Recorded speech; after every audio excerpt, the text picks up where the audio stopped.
Yes, it's less than 3 hours later. We're gonna do a get ready with me, cause whatever. Hot weather. I don't know.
glasses up in here.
Do this slide real quickly.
Thank you. I do like this dress. It's a new one. Oh, I have some new dresses. But not really.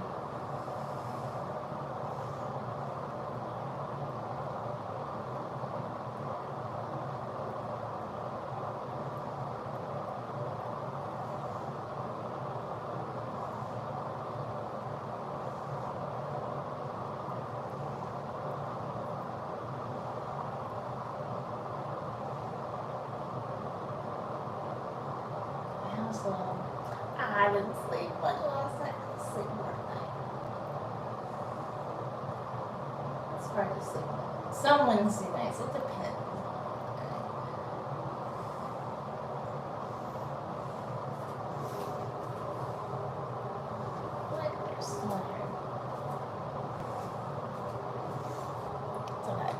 gonna do or not do anyway. I just feel like I would redo the braid if I was gonna have it down or something. Let's see. Down, I can braid it.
Oh, I love hummus.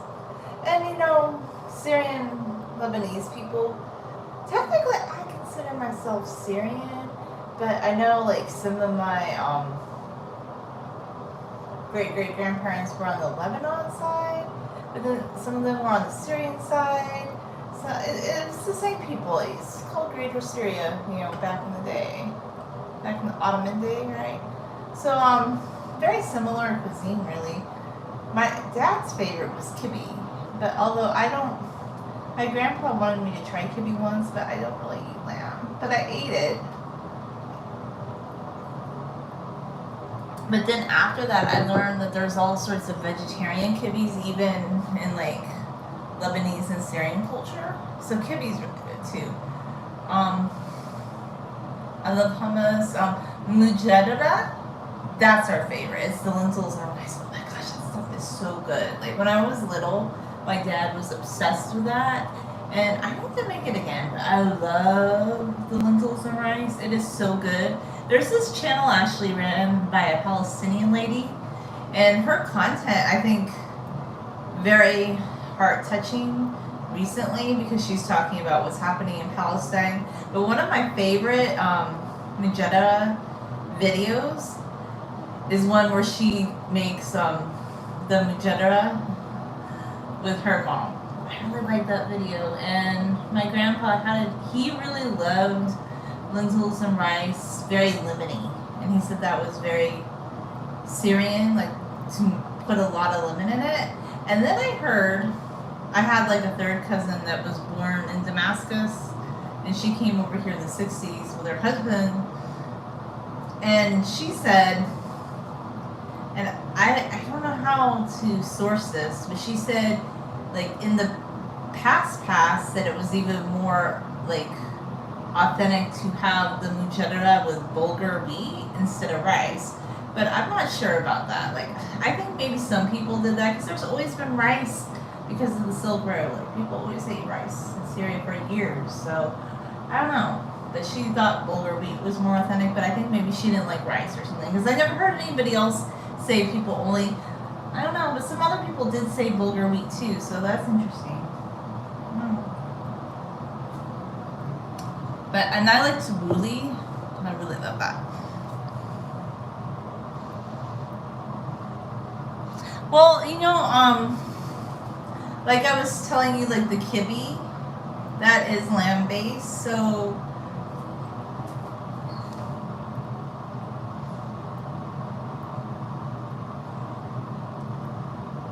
you know what's interesting about the whole, I have like a third cousin, and his last name, well, he didn't find out his birth name until like recently because he didn't know who his father was, and one of my genealogy distant cousins lied to him and said we were second cousins, and this was a few years ago.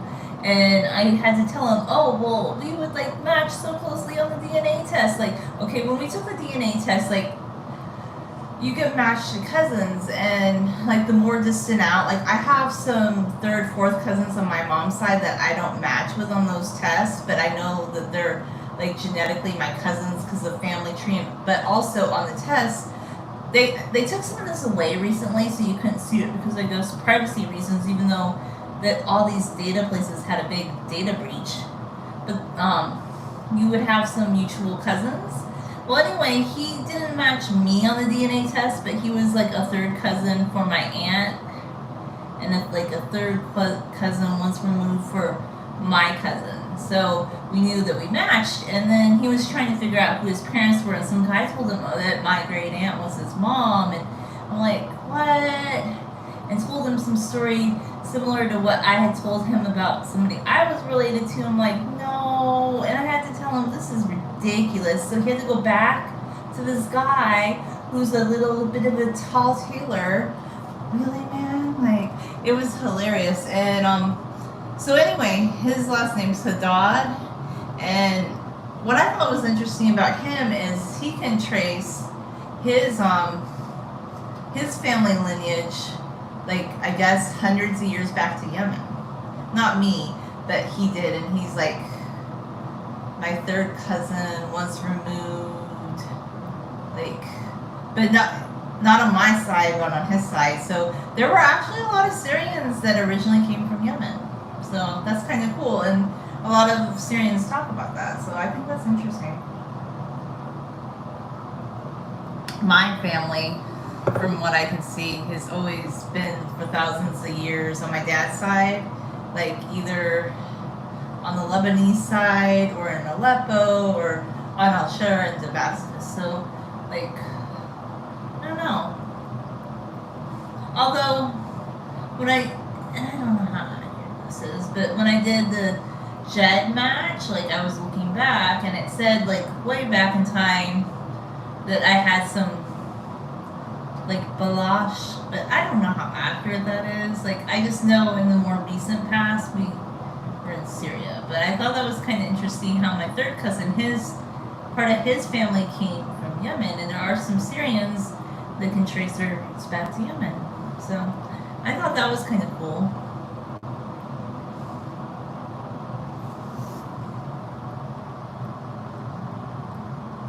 Oh, interesting. Well, but like I said, there are a lot of meat dishes. I just personally don't eat them, and I think just because it's interesting because Syrian and Lebanese cuisine can either be very meat heavy or very vegetarian just by accident. I tended to like the vegetarian dishes just because I don't eat meat, but there are a lot of like really meat-based dishes. Like my dad never really ate this, but his grandma did. Like they would eat some sort of raw type of kibbe too, like with raw beef, which to me is very traditional. But I don't know. I mean, I've never ate that just because I don't eat meat, but some people still eat the raw kibbe. So some people do eat a lot of meat. I think it depends on like what you're looking for or what your preference is. My grandpa says that he ate some lamb when he was little, but he didn't really eat a lot of meat just because I think that was more his family's preference. Like they did eat meat, but it just wasn't super like prioritized. So it could just be like family preferences and stuff. And so I'm sure there's some families, from what I've heard, it depends, But I can see why some families would eat more meat, maybe depending on what part of the Middle East, Another thing I think about too is it's a very agricultural area. The Bekaa Valley, like where my ancestors came from. So that would make sense that they had more of the vegetarian dishes. I don't know. Just like when you look at the Inuit people, they eat exclusively meat because you don't really grow vegetables in the Arctic region. So I think a lot of it has to do,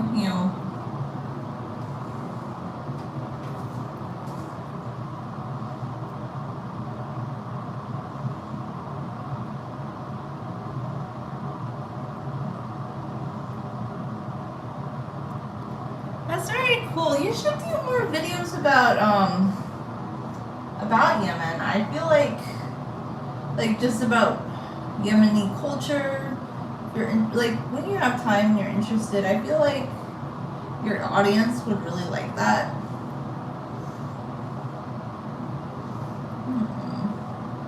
I feel like a few years ago when my hair was longer and I did it this way, I had more leverage. I definitely did. I'm not saying that I don't like it this way, but the thing I loved about having super long hair is it just gave you so much leverage if you wanted to do a hairstyle like this.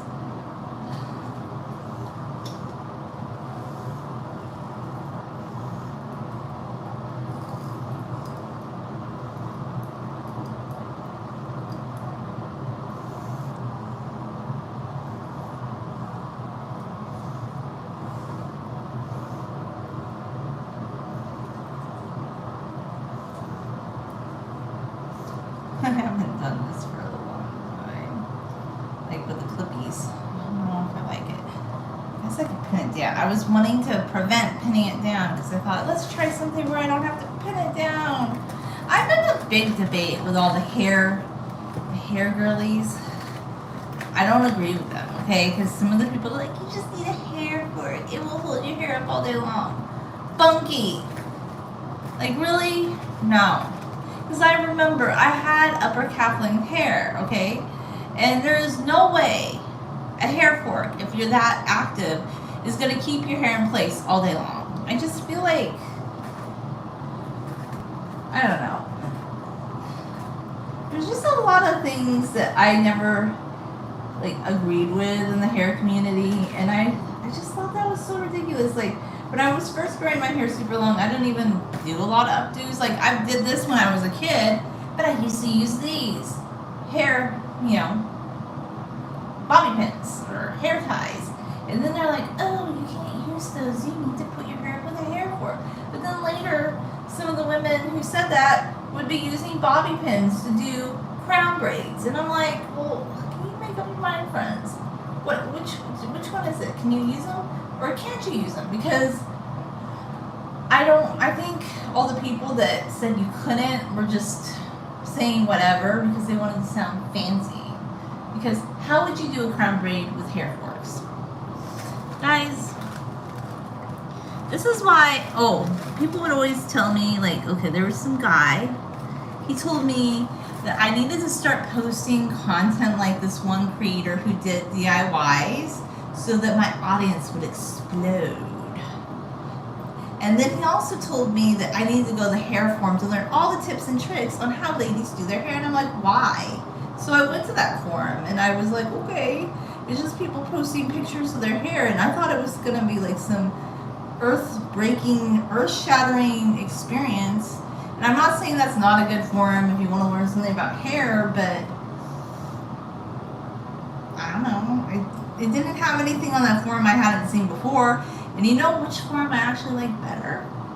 And I thought was interesting. There's actually like an African American long hair forum, and I actually like that one better, I thought, because they had better information about henna. Like, there were women that talked about putting henna in their hair on this forum, but the other one was better because it had better information. But I never told anybody that. I was like, I don't know. But then some of the people that were like gurus in this long hair forum left it, and then they didn't post there anymore. But back when I first started my YouTube channel, I was always told that I should be posting on this forum, and I just didn't know why. I'm like, what is it about this forum? So I don't know. Nothing against the long hair community forum. I don't think it's all that. It's okay. It's not a bad forum. I didn't really feel like there was anything that was posted on that forum that was going to help me with my hair journey personally. But if you feel like that forum would help you grow in your long hair journey, you should definitely try it out. I didn't get it.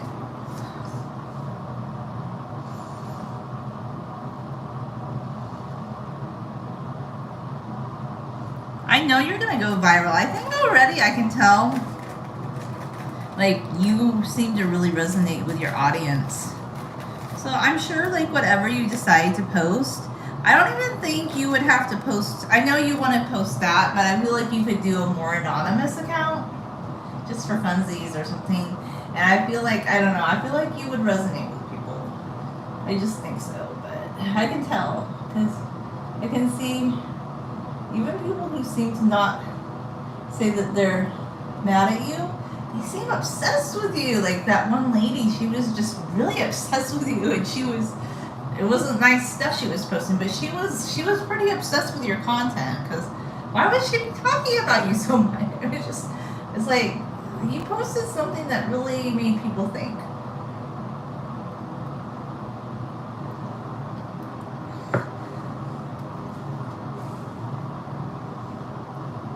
But yeah, that whole, so there's nothing wrong with the long hair community. I just didn't understand, like, when I first started doing YouTube, why all these people, I think the reason people told me that I should post there is just because there were some people that were there. And now, like, all those people, they don't talk about that forum. And I also wondered, okay, I have a little bit of a, maybe they just wanted people to go to that forum because, hey, there's ads on that forum, and maybe people make money if you go visit the forum. I don't know. Or maybe people literally thought it had really good information on it. I just didn't find it super helpful. Some other henna stuff's okay, but I think, like, the African American version, like, I just came across the other forum by accident. It just had better information, especially, like, if you want to, like, know about other types of hair besides just, because I don't know, like, when I would go on that forum, a lot of what was posted was for people with really straight hair, and I don't know, things that they would recommend were just not things that would work for my hair. And there just seemed to be more diversity on the other forum, but I don't even go to any of the forums anymore. But yeah, when I first started my channel, this guy told me that I needed to start going to that forum, and I needed to start posting videos, like this one lady who was a big DIYer, and now she's not even posting anymore. So I have no regrets. Like, okay, I didn't make my channel DIY, and I didn't, like, explode and grow like she did. I mean, if I was destined to do those kind of videos, those are the kind of videos that I'd be doing, right? And even if I did a DIY video, I would feel so egregious to get up here and say, this is how everybody, like right now, there's a new crop of, like, I would call them the TikTok DIY girlies with long hair. And, like, they're posting these videos saying that this is the way to grow your hair long. But, like, they have these absolutist, like, theories about hair, and it pertains to, like, just straight hair. And they'll say things like, oh, you cannot, they'll literally say things like this. You cannot put oil in your hair and brush it out. But oil is a detangler along with water for a lot of us. And I thought that was, like, bonks. Like, who said, even people I know with straight hair love to use oil. And in India, women use oil to help, like, detangle their hair sometimes and for hair oiling. But now you have, like, all these DIY girlies who are saying, like, oh, you can oil your scalp and put some oil on the ends of your hair, but you can't use it to detangle your hair that you put in your hair after brushing. And I thought that was bad advice. More bad advice for me, personally, that I saw on YouTube regarding henna. If you're going to do henna, it needs to be conditioning, okay? And personally, I sometimes have been washing my hair before I do henna. But the whole, like, there's this really bad advice, like, where these women are saying you should wash your hair before you do henna and not put any conditioner in your hair, and let it dry completely before you apply the henna, which is so dry. And then they have this henna recipe that doesn't have, like, any moisturizers in it. Like, they might add a little bit of aloe vera powder, which is good because I know the channel Henna Silk recommends that. I've never tried that. I just add oil. But I don't know, like, I feel like that would dry your hair out tremendously. So a lot of the advice that people put doesn't even help me personally. I feel like you need oil and henna, like, to moisturize it, in my opinion.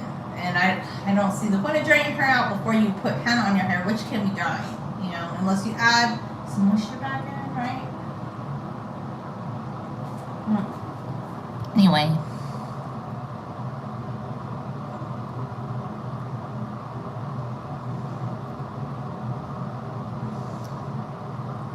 But you know, I think people admire you. Like, they might secretly be like, oh no, like, you, like, they're mad, but they maybe secretly admire you, because why would they be posting that stuff? Like, if, personally, I don't know, maybe I'm just weird, or maybe I'm just too introverted. Like, when somebody has posted something before that I just really hated and it, like, bothered me, I just blocked them.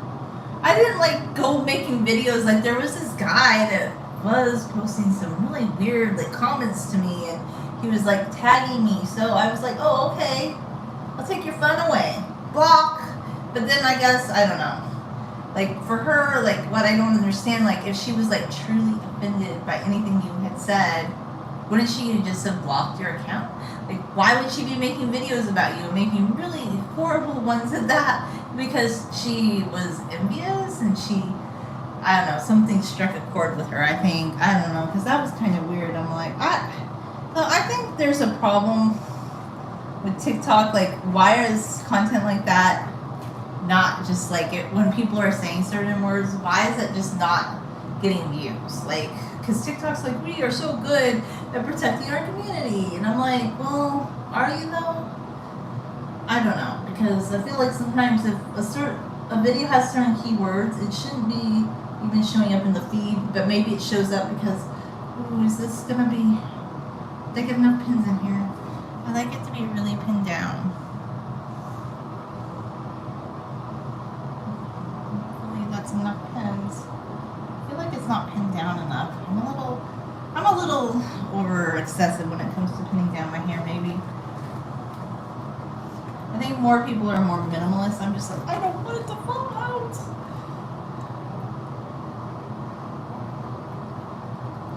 I do like the U-pins, though. U-pins are kind of fun. Are they going to slide out? I don't know. Is it going to... Like, if I go on an upside down ride, would my hair stay in... Oh. Speaking of, I got a fun comment on my Knott's Berry Farm log ride video. Somebody said that they would not go on the log ride if it didn't have seatbelts because of how dangerous that would be going down the drop. But I was like, you know what? The Disneyland log ride doesn't have seatbelts either. I don't think the log ride's really designed to have seatbelts. And they were so worried about the drop. And I'm like, okay, don't ride the ride. But there were rides at Knott's Berry Farm that definitely had seatbelts, and I don't know, they go upside down. They're a little crazy. I like Disneyland better. I just do. And I told my sister, I was like, after we went to Knott's Berry Farm, we kind of agreed, like, we're kind of over it. It might be fun once in a while, but we're like, I told her, I'm a Disneyland girl. I don't care. I'll pay the $200 to go to Disneyland and have the real fun, because Knott's Berry Farm just made me, like, crave Disneyland. Like, I was just missing Disneyland when I was at Knott's. But that's the kind of girly I am. Like I want the Disney experience. And their rides just feel safer to me, because Knott's, like, a lot of them are upside down roller coaster things, which to me is a little too crazy. And I did more rides than I would have because we were with younger people that day. My sister's boyfriend's kids, and I think, I don't know, I could have just not done some of those rides, but some of those upside down rides, when I thought about it afterwards, I'm like, there's seatbelts on those rides, but they don't feel super safe. I know people ride them every day, but I'm like, I won't again. I don't know what I was thinking. I think I just was like, oh, let's be fun. Like, oh, I'm not scared. Let's go on the high drop down ride, which I'm not scared of. But then I closed my eyes, and my sister's boyfriend made fun of me. And my sister and his son didn't even go on that thing, but I went on that thing with his little kid. It's like, well, she's not a little kid, she's like 13. But I was like, oh my gosh, like Julie. Disneyland's better, okay? Disneyland's just better, so pay the extra money. I mean, I don't think Disneyland should be as expensive as it is. I feel kind of sad that they've really raised the price that much, because back in the 90s and even the early 2000s, you could get like a year pass to Disneyland if you lived in Southern California for like $100. And then when I was in high school, like you could get into Disneyland for like $30. But there's more things now. I don't know. I guess they're gonna say inflation is the reason that they had to raise the price. Who knows? Everything's just gonna go up in price every year. It just is. Like, I don't think it has to, but I'd rather go to Disneyland and then really, really enjoy my experience than Knott's Berry Farm would just be like, it's okay. But Knott's Berry Farm just isn't as fun, in my opinion. I want the Disney experience, and then like their animatronics just feel weak, and I'm like, oh, like I thought for some reason, because I had went to Knott's Berry Farm back in 2019, I was like, oh, I really like their log ride, it's fun. But then when we went on it, I'm like, it's okay. But apparently their log ride doesn't have seatbelts and people are in danger. But I'm like, have you seen the other rides at Knott's Berry Farm? I think no seatbelt on the log ride is the least of your worries when it comes to the upside down rides. They definitely have seatbelts. And then people were mad, okay? Because the ride engineers have to tug on the seatbelts like 3 times. Well, do you want the park to have liability because somebody fell out of a ride? I find that funny. They're like, oh, it took longer for them to safety check the ride than it did for us to ride the ride. I'm like, yeah, that's their job. If somebody fell out of the ride, you'd be a sorry day for you, because then the park would probably shut down parts of the park. And yeah, these crazy rides like Six Flags Magic Mountain, I haven't been there in years, but that park is crazy sauce applesauce. If you like crazy rides, go off. But I'll just go to Disneyland and I'll ride my nice gentle rides, because I'm just a Disney girl and I want my gentle rides. You know? That's all I want. I don't want the crazy rides anyway. 7:20. I gotta go.